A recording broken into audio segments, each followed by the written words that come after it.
అత్యాధునిక labs, international collaborations, advanced placements.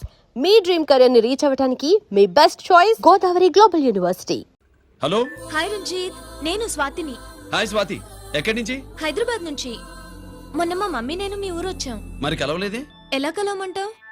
అప్పుడు నువ్వు మీ తమ్ముడిని అరెస్ట్ చేసి తీసుకెళ్తున్నావు. ఆ టైంలో పలకరించడం బాగుండదని మమ్మీ తీసుకొచ్చేసింది.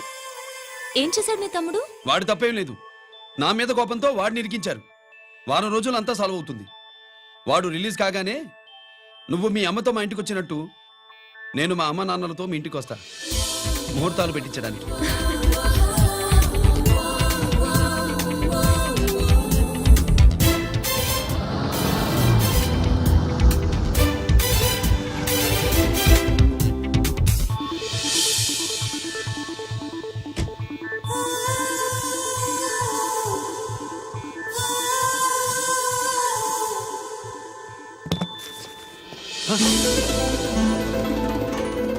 హాయ్.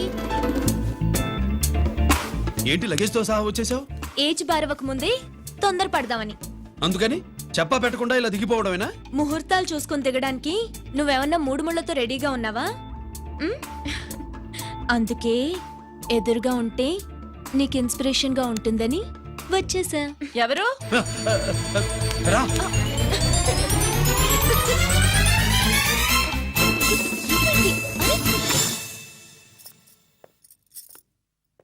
ఏంటి రాజేశ్వరి, ఎవరొచ్చారు? ఎవరో తెలీదండి, మాటలు వినిపిస్తున్నాయి. ఈ సూట్ కేసు ఉమ్, ఏంటి చాటుకు తీసుకొచ్చావు? మీ నాన్నంటే ఎంత భయమా? చచ్చా, భయం కాదు, గౌరవం. అవును, మన సంగతి ఎప్పుడు చెప్తున్నావు? ఎక్కడి నుంచి? అమ్మా తల్లి, నువ్వు వెళ్ళిపో, నీకు దండం పెడతా. అందమైన ఆడపిల్ల ఎదురుగా ఉంటే దండవా పెట్టేది? మరేం కావాలి? ఆ, ఇక్కడ ఆ,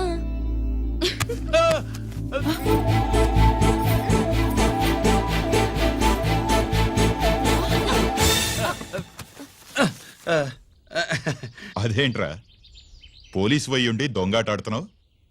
ఎవరి అమ్మాయి? నాన్న, ఈ అమ్మాయి నా పేరు స్వాతి అండి. ఆ రోజు ఫంక్షన్ లో మావాడి మెళ్ళలో మాలేసింది నువ్వే కదూ? మాల కాదండి, మెడల్. ఆ, మెడలు వేస్తే వేసావు కానీ సూట్ కేసుతో వచ్చేసావేంటి? ఇక్కడ ఇంటర్వ్యూ ఉంటే వచ్చానండి. అలాగే మిమ్మల్ని చూడాలని ఇటు వచ్చాను. చూసావుగా, పద మరి. అది కాదు అంకుల్, ఉద్యోగం వచ్చేదాకా. మా ఇంట్లో ఒకే ఒక ఉద్యోగం ఖాళీగా ఉందమ్మాయి, అది ఇంటి పెద్ద కోడలు ఉద్యోగం. చేస్తావా మరి? ఆ, లేషన్స్ కంగ్రాచులేషన్స్ బావా. అక్క సూపర్ గుంది. చాలా థ్యాంక్స్ అక్క. మా నాన్న పెద్దభావం చేసుకొని నస పెట్టి చంపేస్తున్నాడు. నువ్వు లైన్ లోకి వచ్చి నన్ను లూప్ లైన్ లో పెట్టావు. ఇంకా మా నాన్నకి బ్యాడ్ టైం మొదలైనట్టే. మర్చిపో. ఒక హంతకుడి కుటుంబంలోకి నా కూతుర్ని పంపడం నాకిష్టం లేదు. నేను మాట్లాడేది అతని తమ్ముడు గురించి కాదు, నాన్న గురించి.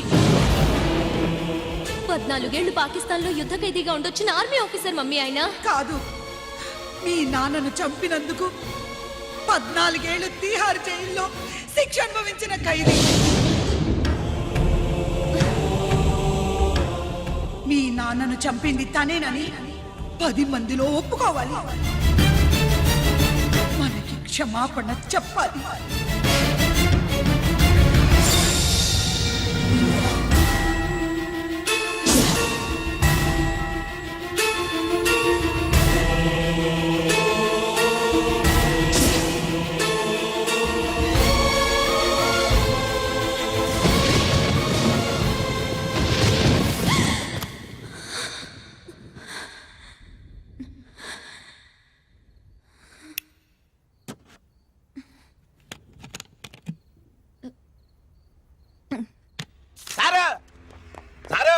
గుడివాడి కైలాసం గారి కొడుకు గారు తమను కలవడానికి వచ్చేసారు. పిలవమంటారేంటి? వాడు వచ్చాడా, నువ్వు తీసుకొచ్చావా? నాకేం తెలుసు సార్. పోనీ వాళ్ళ నాన్న తెలుసా? అమ్మతో ఆడు కూడా తెలవచ్చు సార్. పేరు గోత్రం చెప్తుంటే తెలిసేమో అనుకున్నాలే. రమ్మను. ఒరే కిరణం, నీ నాన్న గుడిని మింగేసే రకమైతే ఈడ దేశాతాబ్దంలో కట్టారు. అప్పుడెంత మింగేసినారు కూడా చెప్పేసి రకం. కొంచెం జాగ్రత్త. రే రారవే.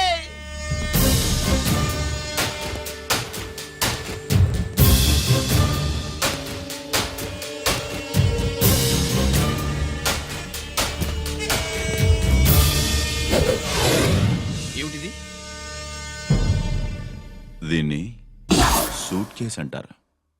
దీనివల్ల మన దేశంలో కొన్ని ప్రభుత్వాలే కూలిపోయాయి. నువ్వంత గొప్ప పని చేయక్కర్లేదు. జైల్లో ఉన్న మా మామయ్య కుప్పస్వామి మీద కేసు లేకుండా తప్పిస్తే ఇందులో ఉన్న డబ్బంతా నీదే. బోనస్గా నీ తమ్ముడు నిర్దోషిగా విడుదలవడానికి మేం సహాయం చేస్తాం.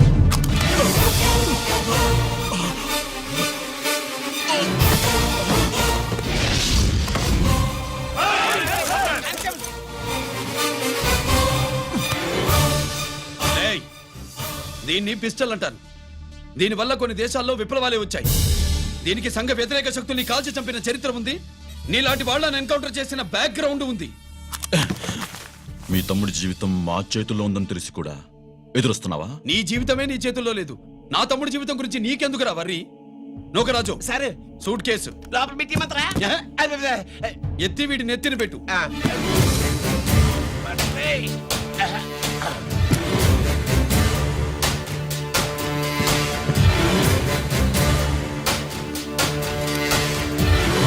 రేయ్, వెళ్ళి నీ బాబుకు చెప్పు, ఈ రంజిత్ కుమార్ లంచం తినడు, తిన్నది కక్కిస్తాడని.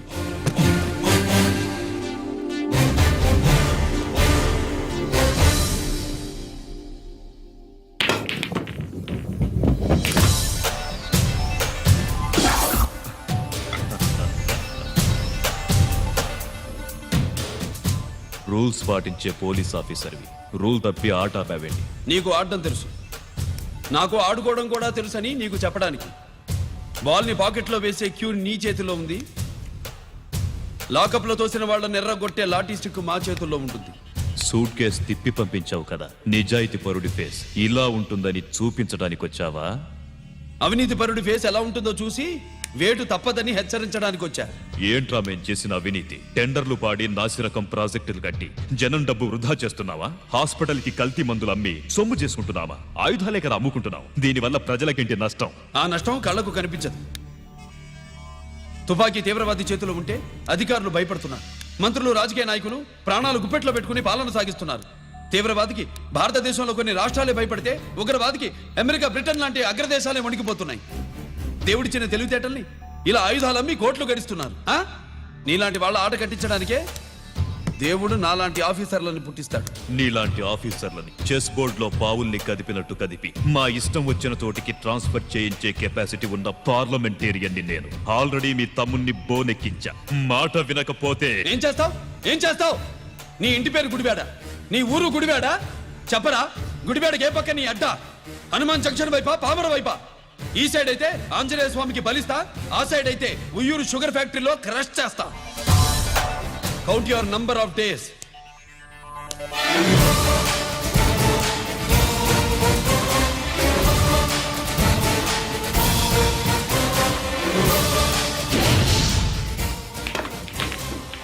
ఏమి సార్ వాడిది? అడ్డడ్డే వాడు మాట్లాడితేనే కొట్టినట్టుండది.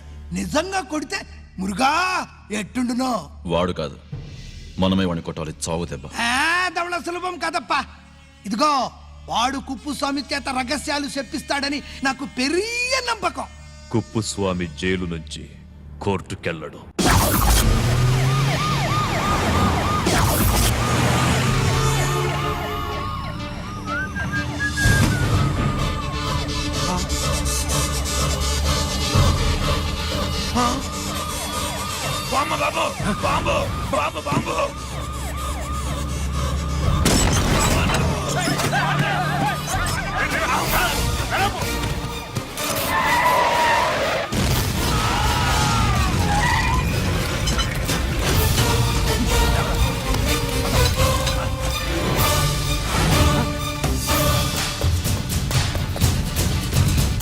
కుప్పుస్వామి, కుప్పుస్వామి!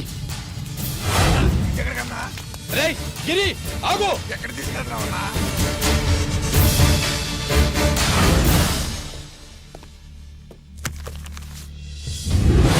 ఇదేంటయ్యా, ఇతను ఇంకా ఉద్యోగంలోనే ఉన్నాడా? పీకేయమని చెప్పాగా. చెప్ప పెట్టకుండా తీసేయడానికి ఇది పొలిటికల్ పోస్ట్ కాదు, పోలీస్ డిపార్ట్మెంట్ ఉద్యోగం. మరి కుప్పుస్వామిని నీ కళ్ళ ముందే పేల్చేస్తున్నప్పుడు ఏమైందంట మీ పోలీస్ డిపార్ట్మెంట్? ముఖ్యమంత్రి దగ్గర నుంచి మంత్రుల దాకా అందరూ బుల్లెట్ ప్రూఫ్ జాకెట్లు ఎందుకు వేసుకుంటున్నారు తమరు ఎక్స్ప్లెయిన్ చేస్తే మీ ప్రశ్నకి నేను మా డిపార్ట్మెంట్ తరఫున సమాధానం చెప్తాను సార్. ఏంటయ్యా రెచ్చిపోయి మాటకు మాట మాట్లాడుతున్నావు? కుప్పుస్వామితో పాటు నీ తమ్ముడు కూడా అదే వ్యాన్ లో ఉన్నాడు కదా, వాడు ఎందుకు పెళ్లిపోలేదు? ఎలా తప్పించుకున్నాడు? ఇంతకీ మీ బాధ కుప్పుస్వామి పోయినందుక మా తమ్ముడు తప్పించుకున్నందుక? నువ్వు నీ తమ్ముడిని తప్పించినందుకు. మంత్రి గారు, నోటికి ఏది వస్తే అది మాట్లాడడం మీ రాజకీయ నాయకులు చేసే పని, మా పోలీసుల పని కాదు. మా తమ్ముడితో పాటు కోటిగాడు కూడా తప్పించుకున్నాడు. వాళ్ళిద్దరు పారిపోయారు. ఎవరైనా తప్పించారో 24 గంటల్లో డిఐజీ గారి టేబుల్ మీద పెడతాను. అదేంటయ్యా అంత రెక్లెస్ గా మాట్లాడేళ్తాడేంటి? చేతులు తడుపుకునే ఆఫీసర్లైతే మీలాంటి వాళ్ళని చూసి నీళ్ళు నవ్వులుతారు. గుండెలు మండే ఇలాంటి వాళ్ళు నిప్పులు కక్కి వెళతారు. సాయంత్రం లోపతను మీ వాళ్ళను పట్టుకోకుండా చూసుకోండి.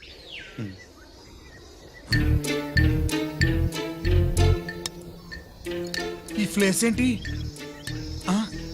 ఇప్పుడు ఎక్కడున్నావు? ఆకాశం కింద. అంటే భూమి మీద. మరి ఆ మందేంటి? పోలీసుల నుంచి తప్పించుకున్నాం కదా, పార్టీ చేసుకుందామని. పార్టీయా? ఆ, మరి కట్టేసావేంటి? మందెక్కువ అయితే పడిపోతావని. నాకొద్దు. వద్దంటే ఎలా రాగొట్టిగా? అయితే నువ్వు కూడా తాగు. లేదు, నువ్వు తాగాలి, నేను వినాలి. ఏం వినాలి? నువ్వు చెప్పేది. ఏం చెప్పాలి? నిజం. కుప్పుస్వామిని చంపింది ఎవరు? నాకేం తెలీదు, నాకేం తెలీదు. రేయ్! కొట్టొద్దు, దండం పెడతాన్నా. ఒరే కొట్టిగా, కుప్పుస్వామిని చంపడానికి పోలీస్ వ్యాన్ మీద బాంబులు వేయడం చూసాక నువ్వు వ్యాన్ నుంచి దూకేశావు. నీ టైం బాగుంటే బతికావు, లేకపోతే అన్నా పొరపాటున పోయి ఉంటే ఏమైందన్నా? పవర్ పోయేది. నీ శవాన్ని తీసుకుని నేను మీ ఇంటికి వెళ్ళేవాడిని. మీ ఇద్దరు పిల్లలు నాన్న పోయావా, నాన్న పోయావా అని ఏడ్చేవాళ్ళు. బాబు ముత్తైదువులు బలవంతంగా నీ భార్య పట్టు తుడిచేసేవాళ్ళు. పార్వతి నీ దిక్కులేని శవాన్ని చితిపేర్చి నేనే అంటించేవాడిని. అది సగం గాలి ఆరిపోయేది. మిగిలిన శవాన్ని కాకులు గద్దలు తినకుండా నేనే కిరసనాలు పోసి అంటించేవాడిని. వద్దన్నా, వద్దన్నా. నిజం చెప్పేస్తా, చెప్పేస్తా. పోనీ ఫిట్రోల్ పోయినా అసలు ఈ కథే వద్దన్నా. వద్దు. నిజం చెప్పేస్తానన్నా, చెప్పేస్తా. సరే నేరు నా సీట్ మీద కాన్సన్ట్రేట్ చేసినారు.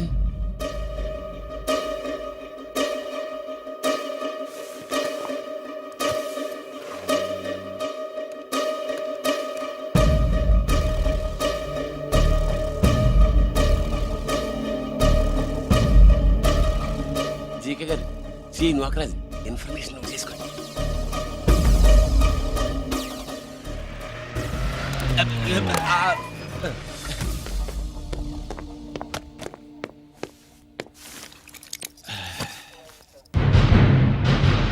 పరమేశ్వరుడికి కాదు, మనకి 3 కనున్నాయి.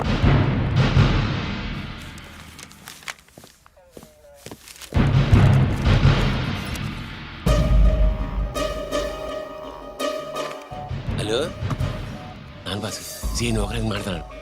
మా ఏసీపీ గారు ఇలా కలెక్టర్ని కాడానికి వెళ్తాడు. కలెక్టర్నే సాయంత్రం మీటింగ్లోనే ఉంటాడు అన్నట్టు శంకర్రామన్ ఫోన్ చేసి ఏపీ క్వారీ ద్వారా ఈటింగ్ చేస్తారంట. ఆయుధాలు ఇచ్చింది ఆడే చేసుకుందాం అన్నాడు. ఏగిలిపోండి, ఓకేనా? సరే రెడీ. సుబ్రహ్మణ్య గారు నాతో రండి. Yes sir.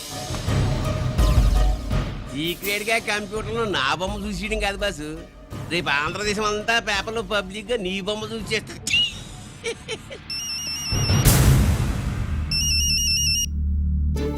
అన్నా నేను కోటిగాడిని. అది తెలిసిలేరా? ఎక్కడున్నావు? పారిపోయి ఫారెస్ట్ లో దాక్కున్నా. వచ్చేయమంటావా? వద్దు, నువ్వు అక్కడే ఉన్నావు. రంజిత్ని చంపడానికి ప్లాన్ వేస్తున్నారు. ఆడు పోయాకరా, పోయాకంటే చచ్చిపోయాక. రంజిత్ లేపేస్తున్నారా? ఇప్పుడు ఎక్కడా? ఏపీ క్వారీస్ దగ్గర.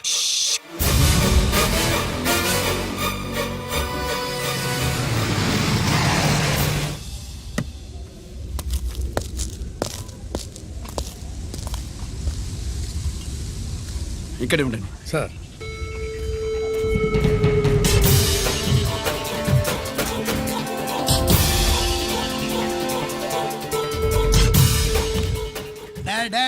శీఘ్రం చేయండి రా, శీఘ్రం చేయండి. హలో కిరణ్ బాబు, చెప్పు నోకరాజు. క్వారీస్ కాడే ఉన్నారా?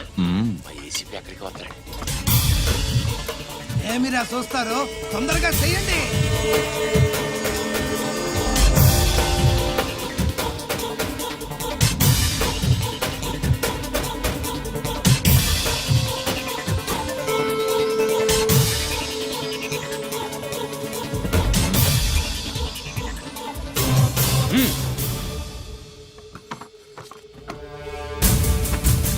రేయ్, అందరూ కలిసి దించండి. అంత గంట కింద పడవేయండి. మూవ్.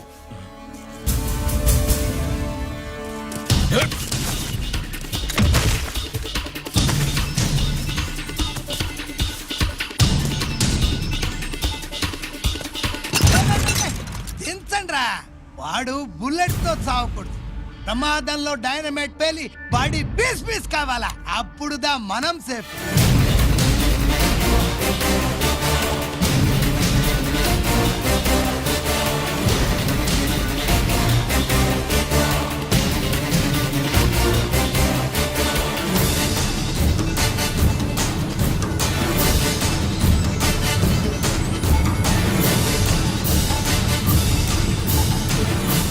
రేయ్, స్టాప్ దేర్. ఆగు. నేను 3 కౌంట్ చేసేలోగా లొంగిపోవాలి, లేకపోతే ఎన్కౌంటర్ అకౌంట్ లోకి ఎక్కిపోతాం.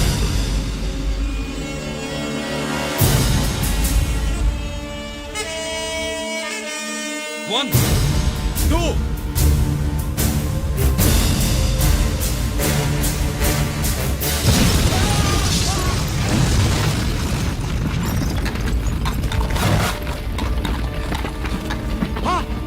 అన్నయ్య.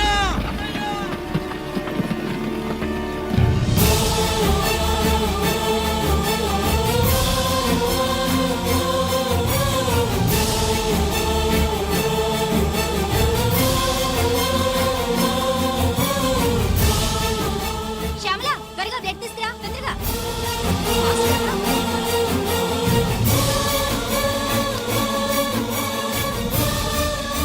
డాక్టర్, బాడీ నిండా మల్టిపుల్ ఫ్రాక్చర్స్ ఉన్నాయి. ఏదైనా పెద్ద హాస్పిటల్కి తీసుకెళ్తే బెటర్. లేదు డాక్టర్, ఇక్కడే ఉంచుదాం. రికవర్ అవడానికి కొంత టైం పడుతుంది. పట్టనే ఉండి పర్వాలేదు. ఓకే. ఎవరికి గిరి ఫోన్ చేస్తున్నావు? నాన్నకి. వద్దు, ఫోన్ కట్ చేయి. అది కాదు బాబాయ్, నాన్నకి ఈ విషయం తెలియకూడదు. రంజిత్ పరిస్థితిలో ఉందని మీ అమ్మ నాన్న తెలియకూడదు. తెలిస్తే వాళ్ళు తట్టుకోలేరు. నీకు ఇప్పుడు కొన్ని విషయాలు తెలియాలి. రా. నిన్ను ఈ కేసులో ఇరికించిన వాళ్ళు నిన్న మొన్న పరిచయం ఉన్నవాళ్ళు కాదు. 14 ఏళ్ల క్రితం